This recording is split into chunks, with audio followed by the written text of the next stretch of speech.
नमस्कार दोस्तों, मेरा नाम है नीलेश वर्मा और हम जुड़ चुके हैं दी इग्नाइट इंस्टीट्यूट के ऑफिशियल चैनल से। और आज हम पढ़ने वाले हैं न्यूटन की गति के समीकरण एवं उनका निगमन करना। तो सबसे पहले हम देखते हैं, अगर हम समय के सापेक्ष वेग का ग्राफ खींचें तो एक होगा हमारा एक्स अक्ष पे समय हो जाएगा और वाई अक्ष पे हमारा क्या हो जाएगा, वेग हो जाएगा। अब हम देखते हैं स्थिति में जो परिवर्तन है वो जीरो से कहाँ तक हुआ है, ए तक। यहाँ पर प्रारंभिक वेग कितना है, यू, और अंतिम वेग स्थिति में परिवर्तन ओ से हुआ है सी तक, तो अंतिम वेग हुआ है वी। अगर ये हम यहाँ से यहाँ तक की बात करें तो ये बन गया क्या, ओ ए बी टी, क्या बन गया हमारा, एक आयत बन गया। और इसमें आयत में आमने सामने की बजाय आपस में बराबर होती, तो ये टी है तो ये भी टी होगा, ये यू है तो ये भी यू होगा। अब यहाँ पर देखते हैं तो ये एक समकोण त्रिभुज बन गया। समकोण त्रिभुज में हम देखते हैं कि यहाँ पर इस वाले भाग को भी देखें तो ये भी क्या हो गया, आधा समकोण त्रिभुज। मतलब क्या हो गया, एक समकोण त्रिभुज ये, एक समकोण त्रिभुज ये, मतलब क्या हो गया, ये आकृति भी एक आयत हो गया है। यहाँ से यहाँ तक बी से लेकर डी तक की जो वेग है वो कितना हो जाएगा, v माइनस यू। अब बात करते हैं न्यूटन का प्रथम समीकरण। तो पहला समीकरण होता है न्यूटन का v बराबर you plus a T, v बराबर you plus a T. Newton की गति का द्वितीय समीकरण होता है, न्यूटन की गति का द्वितीय समीकरण s बराबर u t plus half a T square, s बराबर u t plus half a T square. तीसरा समीकरण होता है v स्क्वायर बराबर यू स्क्वायर प्लस 2as। ये तीनों समीकरण हैं। पहला समीकरण है हमारा v बराबर यू प्लस ए टी। तो प्रथम समीकरण का हम निगमन करते हैं। क्योंकि हम जानते हैं कि त्वरण बराबर क्या होता है, त्वरण बराबर होता है वेग में परिवर्तन बटे समय, वेग में परिवर्तन बटे समय क्या होता है, हमारा त्वरण होता है। मतलब हम कह सकते हैं एकांक समय में वेग में परिवर्तन की दर को क्या कहते हैं, हम त्वरण कहते हैं। यहाँ पर वेग में परिवर्तन त्वरण अगर हमारा क्या है, ए है, ए बराबर पहले वेग कितना था u, अंतिम वेग कितना है v, तो v माइनस यू समय t के सापेक्ष क्या हो जाएगा, a बराबर v माइनस यू। चूँकि दो भिन्न आपस में बराबर होती तो उनके बीच क्या कर देते हैं हम, क्रॉस मल्टीप्लिकेशन। तो यहाँ पर क्रॉस मल्टीप्लिकेशन कर देंगे तो a इंटू टी क्या हो जाएगा, ए टी बराबर हो जाएगा v माइनस यू। यहाँ पर u माइनस का है, इस तरफ ट्रांसफ़र करेंगे तो हो जाएगा ए टी प्लस u बराबर हो जाएगा v। अगर इसको सही सीक्वेंस में जमा के लिखें तो v बराबर हो जाएगा u प्लस ए टी। ये आ गया हमारा प्रथम समीकरण,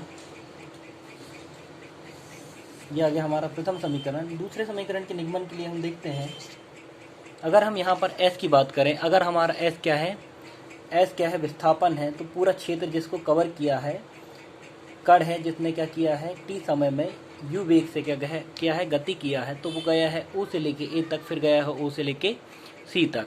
तो हम बात करते हैं जो उन्होंने क्षेत्र को पूरा किया है वो क्षेत्रफल निकाल लेंगे हम। तो क्षेत्रफल, टोटल क्षेत्रफल कितना हो जाएगा, क्षेत्रफल s बराबर o a b t d, मतलब कि पूरे क्षेत्र का क्षेत्रफल। अब हम यहाँ पर देख पा रहे हैं कि यहाँ पर कितना क्या क्या बना हुआ है, एक आयत बना हुआ है, आयत ओ, इसको अगर हम P बिंदु की जगह P बिंदु नाम दें तो क्या हो जाएगा, ओ पी ए बी का क्षेत्रफल धन समकोण त्रिभुज ए बी डी का क्षेत्रफल, आयत का क्षेत्रफल देखते हैं हम। आयत में क्या है, ओ पी बी ए का क्षेत्रफल देख रहे हैं हम। तो यहाँ पर हम देख पा रहे हैं कि क्या है, एक भुजा है u, दूसरी भुजा है t। तो आयत का क्षेत्रफल क्या हो जाएगा, लंबाई गुणित चौड़ाई, मतलब s बराबर हो जाएगा u इंटू टी प्लस समकोण त्रिभुज का क्षेत्रफल क्या होता है, 1/2 आधार गुणित ऊंचाई। आधार की जगह क्या है हमारे पास, टी है, आधार की जगह टी है, और ऊंचाई क्या है हमारी, v माइनस यू का होल स्क्वायर। टी इंटू क्या हो जाएगा हमारा, v माइनस यू का, sorry v minus u, t into v minus u हो जाएगा। क्या होता है समकोण त्रिभुज का क्षेत्रफल 1/2 आधार गुणित ऊंचाई। कैसे निकलता है, हम बात करते हैं जब भी एक आयत होता है, जब भी एक पूरा आयत होता है, पूरा आयत का क्षेत्रफल होता है लंबाई गुणित चौड़ाई। यहाँ पर हम देख पा रहे हैं पूरी आयत का क्षेत्रफल क्या हो जाएगा, लंबाई गुणित चौड़ाई। बट हम बात करते हैं कि जो आयत है, आयत का अगर हम विकर्ण मत 2 टुकड़े करें तो आयत क्या हो जाता है, 2 त्रिभुजों में, 2 समकोण त्रिभुजों में टूट जाता है। जब पूरे आयत का क्षेत्रफल होता है लंबाई गुणित चौड़ाई, तो आधे त्रिभुज या आधे आयत का क्षेत्रफल कितना हो जाएगा हमारा, 1/2 लंबाई गुणित चौड़ाई। यहाँ पर लंबाई की जगह कौन है, टी है, और चौड़ाई की जगह कौन है, ऊंचाई v माइनस यू है, या फिर हम कह सकते हैं उसको चौड़ाई की जगह कौन है, v माइनस यू है। ठीक, अब बात करते हैं यहाँ पर, इसको सॉल्व कर लेंगे हम, तो क्या हो जाएगा, वी एस बराबर यू टी प्लस 1/2। ये जो v माइनस यू है, v माइनस यू है, हम जानते हैं कि a बराबर क्या होता है, v माइनस यू अपॉन क्या होता है, t। अगर इसका हम तिर्यक गुणा करें, तो क्या हो जाएगा, ए टी बराबर v minus you. A T बराबर कितना हो जाएगा हमारा, v माइनस यू हो जाएगा। इसको हम इक्वेशन में जमा देंगे तो s बराबर क्या हो जाएगा, you t plus half T into A T. कितना हो गया, टी इंटू ए टी। अब हम देखते हैं t का मल्टीप्लाई t के साथ करेंगे तो क्या हो जाएगा, s बराबर u t plus half a t का square, u t plus half a t का स्क्वायर। ये क्या था हमारा, न्यूटन की गति का द्वितीय समीकरण। s बराबर कितना है, you t plus half a T square. बात करते हैं हम न्यूटन के गति के तृतीय समीकरण की, तो तृतीय समीकरण की हम निगमन करने के लिए न्यूटन की गति का प्रथम समीकरण का उपयोग करेंगे।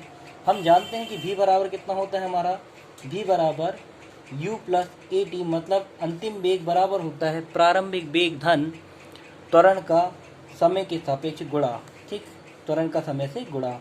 अगर हम इस पक्ष का, इस इक्वेशन का क्या कर दें, दोनों पक्षों का वर्ग कर दें, क्या हो जाएगा, v का स्क्वायर बराबर u प्लस ए टी का होल स्क्वायर।